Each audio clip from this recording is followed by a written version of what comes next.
is it too early to call the Dallas Empire the best team in the game? I mean, really, these guys have been looking fantastic so far throughout the very early stages of Modern Warfare. Now, in terms of online tournaments at this moment, they have won 6 out of the 7 major online events that they have competed in, and the other they finished off in a measly second place. Of course, I do say that with, quotations next to it. Along with that, Crimsix and Shotzzy just decided that they'd also win the 2v2 $10,000 tournament the other day as well.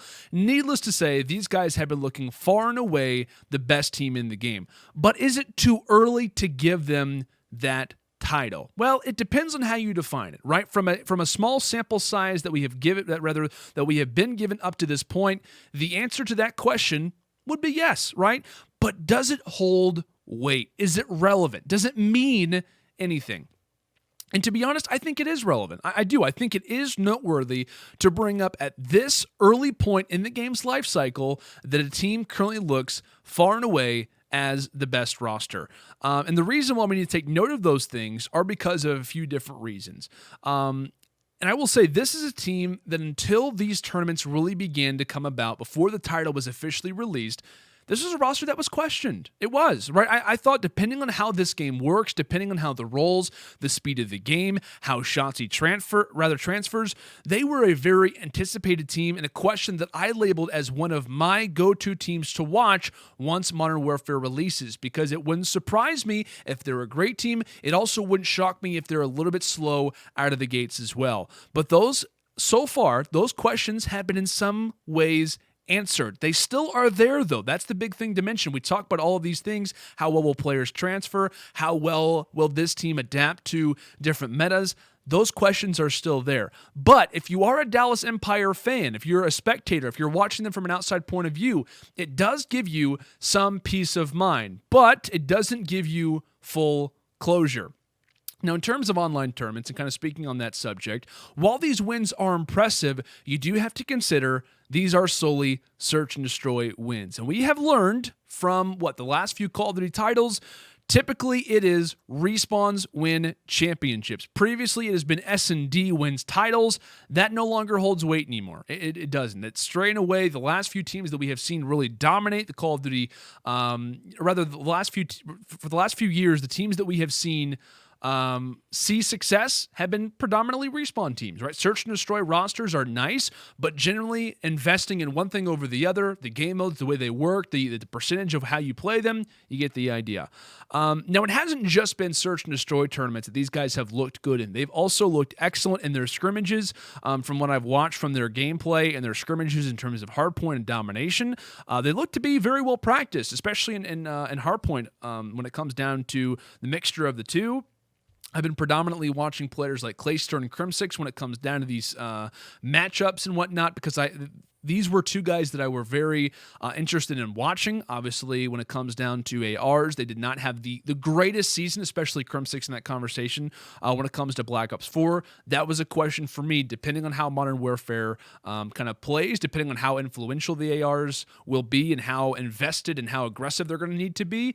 How will these guys start to kind of translate to that gameplay? So far, they've looked great.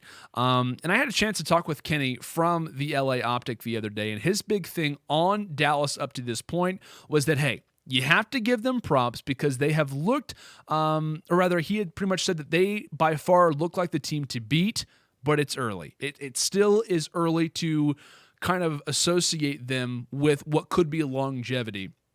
But I think a majority of the community agrees with that assessment. Is it impressive? Yes. But the big question is it noteworthy? And the reason why I believe it is noteworthy, the reason why I believe it is worth mentioning and considering, and why I believe it should affect your power rankings, is because it's the Call of Duty season, right? And the season also is short. They don't last forever. We have to take full advantage over the season that we are given and recognize that even right now, even based on the way that teams and players are looking, you need to consider it, right? This, by definition, is the season. Many could argue, it's the preseason. The game has just now come out. No, teams are scrimmaging. They have the current rule set available to them. The season has already begun. And like I said, Dallas Empire weren't looked upon as heavy favorites off the start. As much as people want to say, oh, they are the best team on paper, there's no question about it. No, that wasn't the way that these rumor teams were brought about. Dallas looked like a good team, but they were probably at the end of your top 5 list rather than at the beginning of it. There were teams like the Atlanta FaZe, LA Optic, Chicago Huntsmen. Those teams were above them. I remember the Reddit post. I even was someone who thought, I'm not sure where Dallas fits in terms of that top 5 as of this moment. Another reason why I believe this is noteworthy in terms of more in depth on the Dallas team specifically is because we're seeing early signs of our questions being answered, right? Illy and Shotzi have been looking excellent. Shotzi, more specifically, was the question mark that I had in my mind. A lot of people said, does he deserve a spot on this team? Will he be what this team needs at this point in terms of the way that their makeup is looking? And while we haven't seen him on that big stage as of yet, he's grinding, right? He's working, and this is what I said that Dallas needs to do. They need to grind. They need to work on Illy, but more specifically Shotzi, as soon as they possibly can. Get him calling out. Get him familiar with this team, because players like Frosty, players like Hook have shown us the translation from Halo to COD isn't seamless. It doesn't happen overnight. Despite them being sister esports, if you will, it's not the easiest kind of swap from one to the next. And sometimes it can take up to even half of a season for players to really start to get into their own. It really kind of is a matter of how quickly they can adapt. And so based off of what we have seen, based off how other players have looked, and especially someone like Hook, who has been on this team, or rather is on this team, who has experienced those same kind of growing pains, I think it's important. From the small sample size that we have seen, it's great to see that Shotzi is grinding. He's playing scrimmages. They're working on things day in and day out. So, is it fair to call the Dallas Empire the best team in the game? Yes, it is. They currently have looked like the best team given from the sample size that we have seen. Now, it's important to mention teams will catch up, right? That's a given. At the very least, teams will be alongside this roster as the best in the world. Once teams start scrimmaging more, learning spawns, learning the maps, getting a better understanding of how attachments, the pace of the game, things like that. Once they get a better understanding of that to a more effective way, that list will really start to shape up. And it's going to be interesting to see what teams join alongside Dallas in terms of what could be your stereotypical top 5, or where they will kind of sit once the dust begins to settle and the first event in Minnesota really begins to take form. But as of right now, it is more than fair to call Dallas the best team in the world. But like I said, does that hold much weight?